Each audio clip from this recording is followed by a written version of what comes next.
1 Maccabees, chapter 1. After Alexander the Macedonian, the son of Philip, who came out of the land of Chittim and struck Darius, king of the Persians and Medes, it came to pass, after he had struck him, that he reigned in his place, in former time, over Greece. He fought many battles, won many strongholds, killed the kings of the earth, went through to the ends of the earth, and took spoils of a multitude of nations. The earth was quiet before him. He was exalted. His heart was lifted up. He gathered together an exceedingly strong army, and ruled over countries, nations, and principalities, and they paid him tribute. After these things he fell sick, and perceived that he was going to die. He called his honorable servants, which had been brought up with him from his youth, and he divided to them his kingdom while he was still alive. Alexander reigned 12 years. Then he died. Then his servants ruled, each one in his place. They all put crowns upon themselves after he was dead, and so did their sons after them many years, and they multiplied evils in the earth. There came out of them a sinful root, Antiochus Epiphanes, son of Antiochus the king, who had been a hostage at Rome, and he reigned in the 137th year of the kingdom of the Greeks. In those days transgressors of the law came out of Israel, and persuaded many, saying, "Let's go make a covenant with the Gentiles around us, for since we were separated from them, many evils have befallen us." That proposal was good in their eyes. Some of the people eagerly went to the king, and he authorized them to observe the ordinances of the Gentiles. So they built a gymnasium in Jerusalem, according to the laws of the Gentiles. They made themselves uncircumcised, forsook the holy covenant, joined themselves to the Gentiles, and sold themselves to do evil. The kingdom was established in the sight of Antiochus, and he planned to reign over Egypt, that he might reign over both kingdoms. He entered into Egypt with a great multitude, with chariots, with elephants, with cavalry, and with a great navy. He made war against Ptolemy, king of Egypt. Ptolemy was put to shame before him and fled, and many fell wounded to death. They took possession of the strong cities in the land of Egypt, and he took the spoils of Egypt. Antiochus, after he had defeated Egypt, returned in the 143rd year, and went up against Israel and Jerusalem with a great multitude, and entered presumptuously into the sanctuary, and took the golden altar, the lampstand for the light, and all its utensils. He took the table of the showbread, the cups for the drink offerings, the bowls, the golden censers, the veil, the crowns, and the gold decoration on the front of the temple. He peeled it all off. He took the silver, the gold, and the precious vessels. He took the hidden treasures which he found. When he had taken all of these, he went away into his own land. He made a great slaughter and spoke very arrogantly. Great mourning came upon Israel in every place where they were. The rulers and elders groaned. The virgins and young men were made feeble. The beauty of the women was changed. Every bridegroom took up lamentation. She who sat in the marriage chamber was mourning. The land was mourned for its inhabitants, and all the house of Jacob was clothed with shame.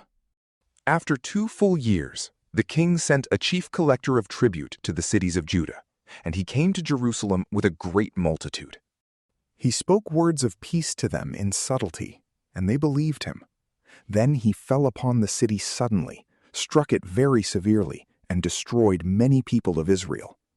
He took the spoils of the city, set it on fire, and pulled down its houses and its walls on every side. They led captive the women and the children, and seized the livestock.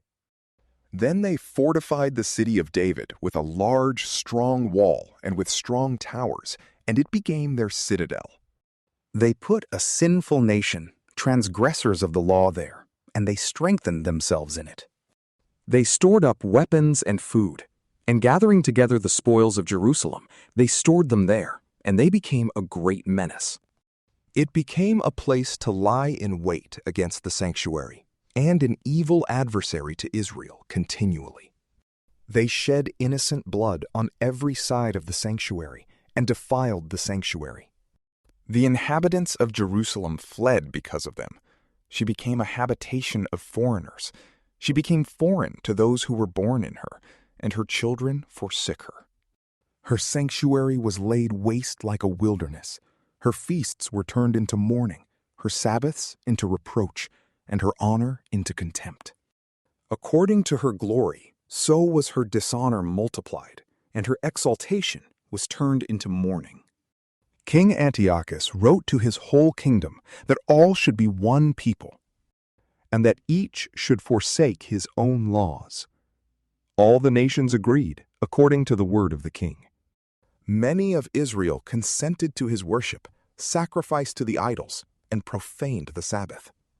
The king sent letters by the hand of messengers to Jerusalem and the cities of Judah, that they should follow laws strange to the land, and should forbid whole burnt offerings and sacrifice and drink offerings in the sanctuary, and should profane the Sabbaths and feasts, and pollute the sanctuary and those who were holy, that they should build altars and temples and shrines for idols, and should sacrifice swine's flesh and unclean animals, and that they should leave their sons uncircumcised, that they should make their souls abominable with all manner of uncleanness and profanation, so that they might forget the law and change all the ordinances.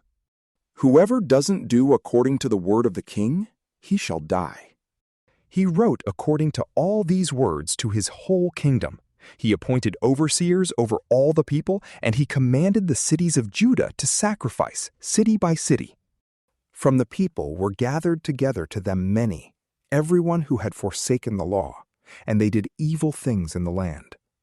They made Israel hide themselves in every place of refuge which they had. On the 15th day of Chislev, in the 145th year, they built an abomination of desolation upon the altar, and in the cities of Judah on every side they built idol altars. At the doors of the houses and in the streets they burned incense. They tore up the books of the law which they found, and set them on fire. Anyone who was found with any book of the covenant, and if any consented to the law, the king's sentence delivered him to death. Thus did they in their might to Israel, to those who were found month by month in the cities. On the 25th day of the month, they sacrificed upon the idol altar that was on top of the altar of burnt offering. They put to death women who had circumcised their children according to the commandment. They hung their babies around their necks and their houses, and those who had circumcised them. Many in Israel were fully resolved and confirmed in themselves not to eat unclean things. They chose to die, that they might not be defiled with the food, and that they might not profane the holy covenant. And they died.